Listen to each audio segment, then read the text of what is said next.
clinical manifestation and treatment. This is uncertain disease that the knowledge has been evolved over the past 20 years very fast, and still the knowledge are growing, and every day there is a new paper, a new case series that explaining the disease and modality of treatment.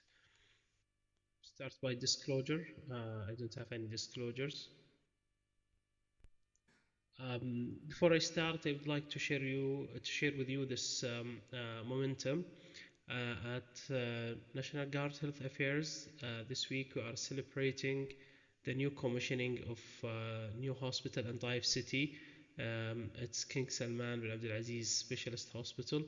It's a 300 beds capacity, and I'm sure this center or healthcare system will be one of the best in the region.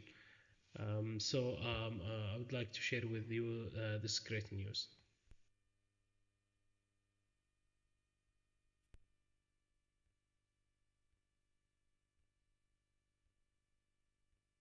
The next description was in 1995 as immune-mediated disease, autoimmune pancreatitis. Then in 2001, the first description of high IgG4 disease that is in relation with pancreatitis. And since 2001, the knowledge has been evolved rapidly about this disease entity, and a lot of descriptions and paper came from Japan about it. 2003, Kimasawa et al. Describe or detect the histopathological changes that is related to IgG4 disease, which is the fibrosis and the dense inflammatory cells infiltration, which is the author proposed that the IgG4 disease is a systematic disease, and the description or the knowledge about the disease has been expanded in both dimensions, vertically and horizontally. There is no a lot of descriptive data about the epidemiology of the disease, but in 2001, a paper from Japan describing the epidemiology is about 4.6 patient per 100K population. It's more in male with a ratio 3 to 4 male to female. It's late, the onset is late in 60s, and very few cases were described IgG4 disease in pediatric. One of the paper has been described 25 cases of IgG4 disease in pediatric. The average age was 13, and it was more predominant in female, which is in contrast to the adult data, which is more in male. The presentation is subacute, and there is non-specific complaints because the disease has uncertainty that can involve any organ in the body. So most of the lesion is tumor-like. The classical presentation, either pancreatitis or preorbital swelling, and most of the complaints is related to or specific to the organ that's involved.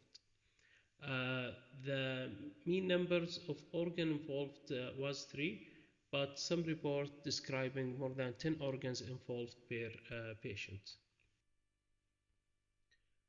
The classical organ, as we mentioned, is the pancreas. And unfortunately, if the disease has been progressed, organ failure can occur due to fibrosis. Ruling malignancies is one of the top priorities because it's one of the differential diagnoses, and most of the patients, as we mentioned, they presented with a multi-organ involvement.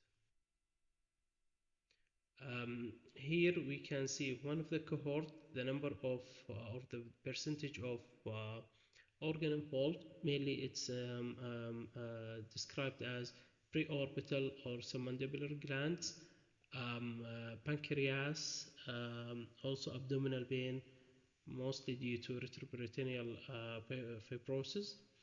So these are the most common presentation of the disease. Again, this paper has been comparing different organ presentation according to different cohorts. As we can see, pancreas, lung, and bile duct and abdominal or retroperitoneal involvement are the common presentation between these cohorts.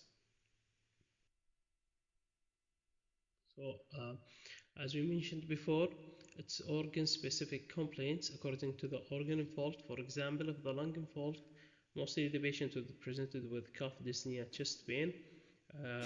If prostate involved, urinary retention because it's a tumor-like or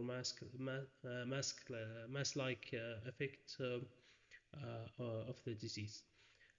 So it's not